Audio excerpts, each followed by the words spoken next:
Kulit adalah suatu organ pembungkus seluruh permukaan luar tubuh, merupakan organ terberat dan terbesar dari tubuh. Seluruh kulit beratnya sekitar 16% berat tubuh. Pada dewasa sekitar 2,7 sampai 3,6 kg dan luasnya sekitar 1,5 sampai 1,9 meter persegi. Tebalnya kulit bervariasi mulai 0 mm sampai 6 mm tergantung dari letak, umur dan jenis kelamin. Kulit tipis terletak pada kelopak mata, penis, labium minus, dan kulit bagian medial lengan atas. Sedangkan kulit tebal terdapat pada telapak tangan, telapak kaki, punggung, bahu, dan bokong. Secara embriologis, kulit berasal dari dua lapis yang berbeda. Lapisan luar adalah epidermis yang merupakan lapisan epitel berasal dari ektoderm, sedangkan lapisan dalam yang berasal dari mesoderm adalah dermis atau corium yang merupakan suatu lapisan jaringan ikat. Kulit adalah suatu lapisan jaringan yang terdapat pada permukaan tubuh. Struktur kulit tersebut terdiri dari bagian-bagian dari lapisan anatomi kulit dengan fungsi yang juga berbeda-beda. Bagian-bagian kulit tersebut berbagi dari 3 bagian, yakni kulit ari, epidermis, kulit jangan, dermis, dan jaringan ikat bawah.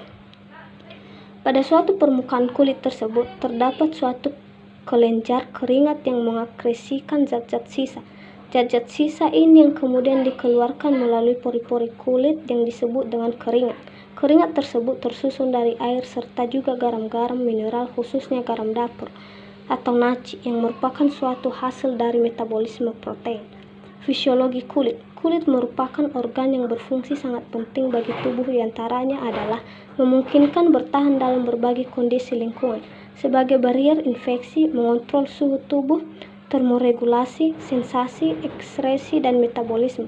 Fungsi proteksi kulit adalah melindungi dari kehilangan cairan dari elektrolit, trauma mekanik, ultraviolet, dan sebagai barier dari invasi mikroorganisme patogen. Sensasi telah diketahui merupakan salah satu fungsi kulit dalam merespon rangsang raba karena banyaknya akhiran saraf seperti pada daerah bibir, puting, dan ujung jari.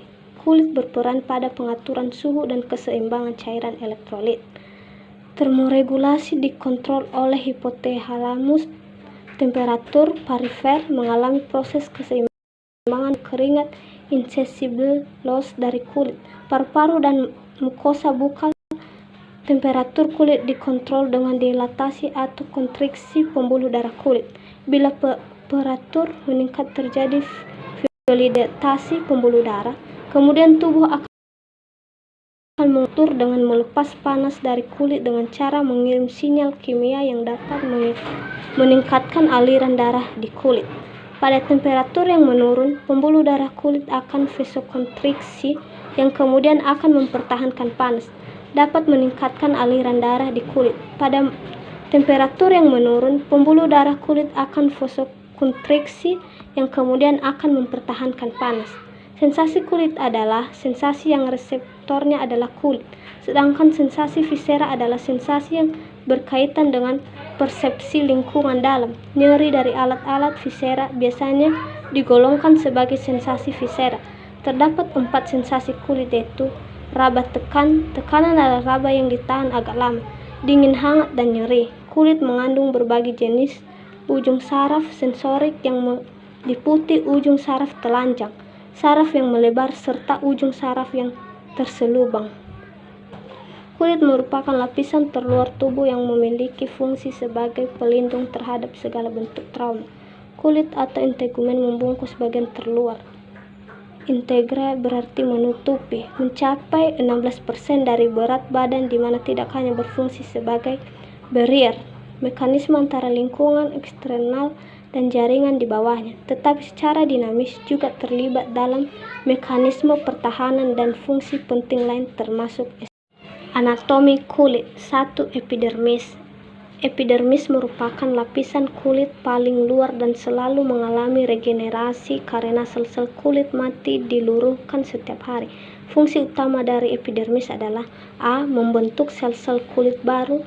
Sel kulit diproduksi di bagian dasar epidermis.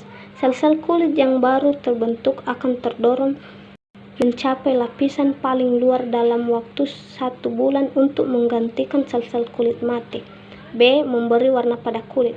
Epidermis mengandung melanosit, yaitu sel yang memproduksi melanin alias pigmen memberi warna kulit.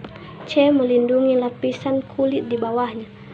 Keratin yang diproduksi oleh sel-sel kulit epidermis membuat kulit lapisan luar lebih kuat dan mencegah supaya permukaan kulit tidak kering. 2. Dermis. Dermis adalah lapisan kulit yang berada di bawah epidermis. Dermis merupakan lapisan kulit yang paling tebal di mana terdapat pembuluh darah dan saraf, kelenjar keringat dan kelenjar minyak, serta folikel rambut. Lapisan dermis sebagian besar terdiri dari sejenis protein yang disebut kolagen yang membuat kulit terlihat kenyal dan kencang. Kulit jangat.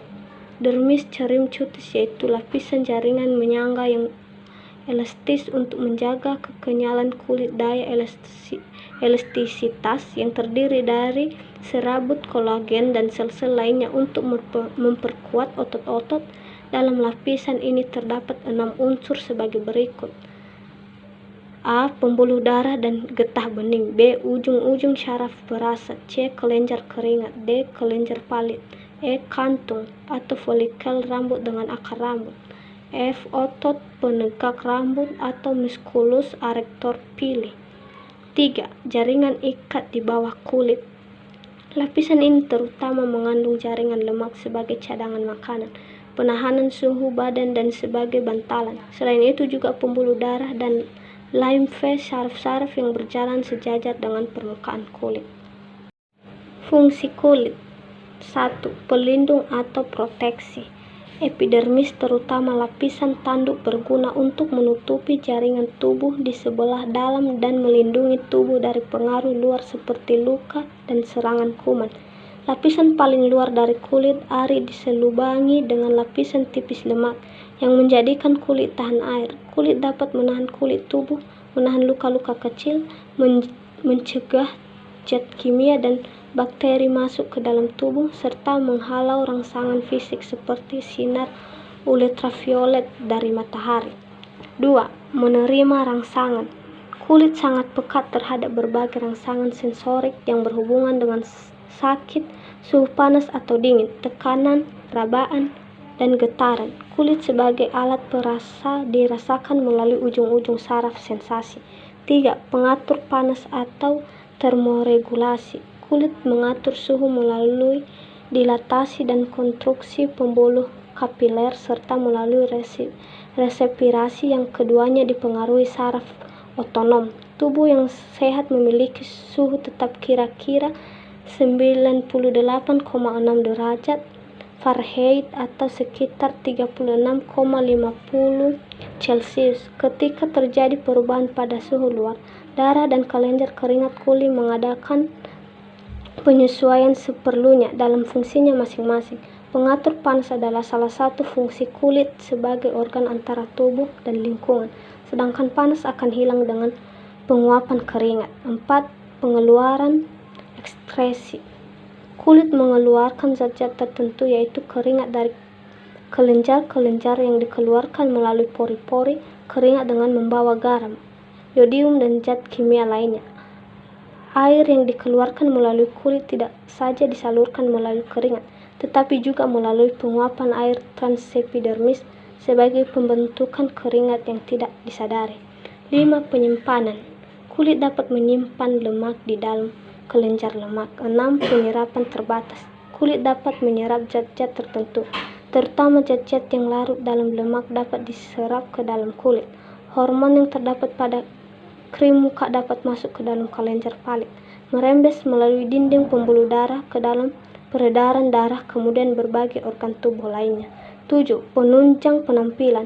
Fungsi yang terkait dengan kecantikan yaitu keadaan kulit yang tampak halus, putih, dan bersih akan dapat menunjang penampilan. Fungsi lain dari kulit dapat mengekspresikan emosi seseorang seperti kulit memerah, pucat, maupun kontraksi otot penegak rambut. Jenis-jenis kulit. 1. Kulit berminyak. Pada kulit berminyak, kelenjar lemak bekerja berlebihan sehingga kulit kelihatan mengkilat, tebal, tonus kuat, pori-pori besar, serta mudah sekali mendapat gangguan berupa jerawat, komedo, akne, dan sejenisnya. 2. Kulit kering. Pada kulit kering, kelenjar lemak bekerja kurang aktif. Kulit kelihatan kusam, tipis, bersisik, halus, lebih cepat timbul keriput, lubang pori-pori tidak kelihatan, mudah mendapat gangguan pelebaran pembuluh darah rambut. 3. Kulit normal. Kulit tidak berminyak dan tidak kering sehingga kelihatan segar dan bagus. Lubang pori-pori hampir tidak kelihatan. Pengeluaran kotoran dan penyerapan zat-zat yang berguna melalui kulit serta peredaran darah berjalan dengan baik. Maka jarang sekali mendapat gangguan jerawat maupun timbulnya cacat-cacat pada kulit muka dan tonusnya baik. 4. Kulit campuran. Kulit jenis campuran, yakni bagian tengah muka, sekitar hidung, dagu, dan dahi, kadang-kadang berminyak atau normal, sedangkan bagian lain normal atau kering. Dapat terjadi pada semua umur, tetapi lebih sering terdapat pada usia 35 tahun ke atas.